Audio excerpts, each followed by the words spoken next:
ഒരു മനുഷ്യനെന്ന നിലയിലും എനിക്ക് വളരാൻ പറ്റുന്നതാണെങ്കിൽ ആ ഓപ്പർച്യൂണിറ്റീസ് ഞാൻ എടുക്കും.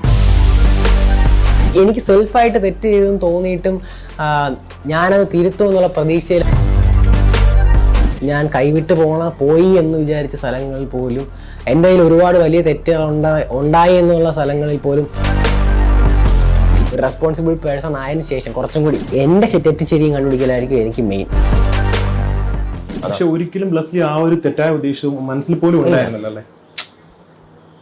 അങ്ങനെ ഉണ്ടായിട്ടില്ല. ഈ ബിഗ് ബോസിനകത്ത് ബ്ലസ്ലിനെ ഒരുപാട് പേര് വാക്കുകൾ കൊണ്ട് വേദനിപ്പിച്ചിട്ടുണ്ട്. അത് ഏതെങ്കിലും രീതിയിൽ വിഷമം ഉണ്ടായിട്ടുണ്ട്? ആ 100 ദിവസത്തെ അവിടെ കഴിഞ്ഞു. ഇനി അതിൽ എൻ്റെ തെറ്റും ശരിയും കണ്ടുപിടിക്കലായിരിക്കും എനിക്ക് മെയിൻ. അവർ ചെയ്ത തെറ്റും ശരിയും ഞാൻ ഇപ്പോഴും ജഡ്ജും ചെയ്യുന്നില്ല, അതിൻ്റെ ആവശ്യമുണ്ടെന്ന് തോന്നുന്നില്ല. എന്നിൽ ഫോക്കസ് ചെയ്യാനാണ് ആ ചേട്ടാ എനിക്ക് ആഗ്രഹം. നിങ്ങൾ ഓരോ ചോദിക്കുമ്പോൾ ഞാൻ നിങ്ങളതിന് വേണ്ടി പറയുന്നതേ ഉള്ളൂ. പക്ഷെ എനിക്ക് ആക്ച്വലി അതിൽ ഫോക്കസ് ചെയ്യാൻ താല്പര്യം, അങ്ങോട്ട് ആലോചിക്കാനും താല്പര്യമില്ല. ഞാൻ ഒന്ന് കുറച്ചാൾ എന്നിൽ ഫോക്കസ് ചെയ്ത് ജീവിക്കട്ടെ കുറച്ചാൾ.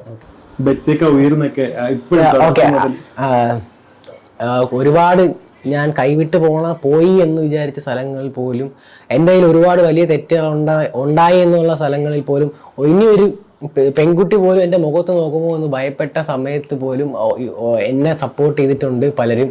അപ്പം അതിൽ ഇത്രയും പേരെന്നെ സപ്പോർട്ട് ചെയ്യുന്ന പറയുന്നതിൽ വളരെ സന്തോഷം. അവർ മാത്രമല്ല, എല്ലാവരും സപ്പോർട്ട് ചെയ്തു.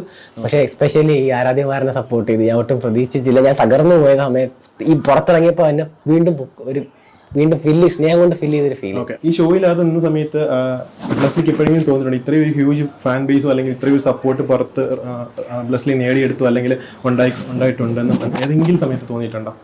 ഉണ്ട്, പല സ്ഥലങ്ങളിൽ തോന്നിയിട്ടുണ്ട്. കാരണം മെയിനായിട്ട് തോന്നിയെന്ന് പറഞ്ഞു കഴിഞ്ഞാൽ ഫൈനൽ 6 എത്തുമ്പോൾ തോന്നിയിട്ടുണ്ടായിരുന്നു.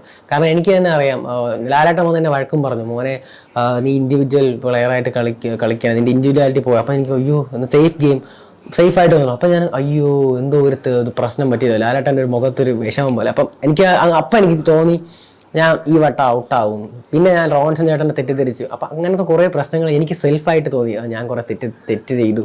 പക്ഷേ ആ സമയത്തും എനിക്ക് സെൽഫായിട്ട് തെറ്റ് ചെയ്തെന്ന് തോന്നിയിട്ടും ഞാനത് തിരുത്തുമെന്നുള്ള പ്രതീക്ഷയിൽ ആ നോമിനേഷൻ ഞാൻ കടന്നു വന്നപ്പോൾ അപ്പം എനിക്ക് തോന്നി ആരൊക്കെ എന്നെ തെറ്റുകൾ പുറത്തു വരാൻ തയ്യാറാവുന്ന ജനങ്ങൾ പുറത്തുണ്ടെന്ന് തോന്നി.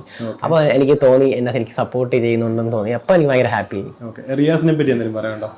നല്ല ഒരു വ്യക്തിയാണ്. ആദ്യം ഞങ്ങൾ കുറേ വഴക്കൊക്കെ ഉണ്ടാക്കി. പിന്നെ കുറച്ച് കഴിഞ്ഞപ്പോഴത്തേക്ക് അദ്ദേഹം വരുമ്പോഴത്തേക്കും നമ്മളെ ഈ ഷോ കൊണ്ടുള്ള ആ ഷോയിൻ്റെ തീമിന് ഒരുപാട് ഉപയോഗം ഉണ്ടെന്ന് മനസ്സിലായി. അതുകൊണ്ട് എനിക്ക് ആഗ്രഹം ഉണ്ടായിരുന്നു ഫൈനൽ 5 ആള് വരണമെന്ന്. അത് ഞാൻ എൻ്റെ ഫൈനൽ 5 സെലക്ട് ചെയ്യുകയും ചെയ്തായിരുന്നു. പിന്നെ നമ്മൾ അഭിപ്രായ വ്യത്യാസങ്ങളൊക്കെ ഉണ്ട്, പക്ഷെ നല്ലൊരു വ്യക്തിയാണ്. അഭിപ്രായങ്ങൾ അവിടെ തന്നെ നിൽക്കുക, വ്യക്തികളെ മാറ്റി വയ്ക്കുക എന്നുള്ളതാണ് എൻ്റെ ഒരു പോയിന്റ്. ഈ ബ്ലസ്ലിക്കെതിരെ നടന്ന ഡീഗ്രേഡിങ്ങിന്റെ ഭാഗമായിട്ട് ബ്ലസ്ലിയുടെ ഉമ്മയും അതുപോലെ തന്നെ സഹോദരിയൊക്കെ വളരെ മോശമായിട്ട് ചില ആളുകൾ ഈ ഇൻസ്റ്റഗ്രാമിലൊക്കെ വന്നിട്ട് വളരെ മോശമായിട്ടുള്ള രീതിയിൽ അവരെ അപമാനിച്ചുകൊണ്ടും അത് ലീഗലിയൊക്കെ പോയിട്ടുണ്ടെന്ന് നമുക്ക് അറിയാൻ സാധിച്ചു. അപ്പം ഈ ഇത്തരത്തിലൊക്കെ ഉമ്മച്ചിക്കും അതുപോലെ തന്നെ സിസ്റ്ററിനൊക്കെ വേദന അനുഭവിക്കേണ്ടി വന്നു. അപ്പോൾ അതിൽ പറയാനുള്ളതെന്ന് പറഞ്ഞു കഴിഞ്ഞാൽ, നിങ്ങൾ എന്നെ കണ്ടില്ലേ അവിടെ, ഞാൻ അങ്ങനെയാണ് നിൽക്കാറ്. പക്ഷെ എന്നെക്കാളും ഡബിൾ സ്ട്രോങ് ആണ് എൻ്റെ ഉമ്മ അനിയത്തിയും. അപ്പം എൻ്റെ അടുത്ത് പിടിച്ചിരിക്കുന്ന കാര്യമില്ല, അവരെന്നെക്കാളും സ്ട്രോങ് ആണ്. അപ്പൊ അവരടുത്ത് ആദ്യം പിടിച്ച് നിൽക്കും. അതെന്റെ ഉമ്മ പോലും ഒന്നും പറഞ്ഞിട്ടില്ല ഇതുവരെ. പക്ഷെ അവരെല്ലാവരും ഇപ്പൊ ഹാപ്പി ആണല്ലോ. ഉമ്മച്ചാക്ക അനിയത്തിയൊക്കെ ഭയങ്കര ഹാപ്പിയാണ്. അവരൊരു വിഷമം പോലും ഞാൻ കണ്ടില്ല. ചേട്ടൻ പറയുമ്പോഴാണ് ഇപ്പൊ ഇങ്ങനെ സംഭവം ഉണ്ടെന്ന് ഞാൻ അറിയുന്നത്. തീർച്ചയായും. അതുപോലെ തന്നെ എയർപോർട്ടിൽ നേരെ പോകുന്ന ട്രാവൻകൂർ മാളിലാണല്ലോ, അവിടെ കിട്ടിയ ഒരു സ്വീകരണം അത് എടുത്ത് പറയേണ്ടായിരുന്നു. പെട്ടെന്ന് അൺഎക്സ്പെക്റ്റഡ് ആയിട്ട് തീരുമാനിച്ച കാര്യങ്ങളാണല്ലോ. എന്നിട്ടും ഇത്രയും വലിയൊരു ക്രൗഡൊക്കെ അവിടെ ഉണ്ടായി. അപ്പം അവിടുന്ന് ഒരു ഗിഫ്റ്റ് ഒക്കെ ബ്ലസ്ലി ആർമി തന്നിട്ടുണ്ടായിരുന്നു. ഓക്കെ, അപ്പൊ എന്താ ഫീൽ ചെയ്തത് ആ സമയത്ത്? എൻ്റെ കൂട്ടുകാരന്മാരാണ് പറഞ്ഞിടാ, അവരൊക്കെ മമ്മൂട്ടി മാള് അങ്ങനെ എന്തൊരു ഇവന്റ് ഉണ്ട്, അവിടെ ഗിഫ്റ്റ് ചെയ്യണമെന്ന് പറഞ്ഞു. അപ്പം അവർക്ക് പെർമിഷൻ കിട്ടിയില്ല, എയർപോർട്ടിൽ വെച്ച് തരാൻ പറ്റിയില്ല. അപ്പം അങ്ങനെ ഒരു അറേഞ്ച് ചെയ്ത് പെട്ടെന്ന് അങ്ങനെ എന്നെ വിളിച്ചുകൊണ്ട് പോയി. നമ്മളത് ചെയ്ത് ഭയങ്കര സന്തോഷമായി. ആൾക്കാരെ മുന്നിൽ വെച്ചൊരു ഗിറ്റാർ എനിക്ക് ഗിഫ്റ്റായിട്ട് കിട്ടി.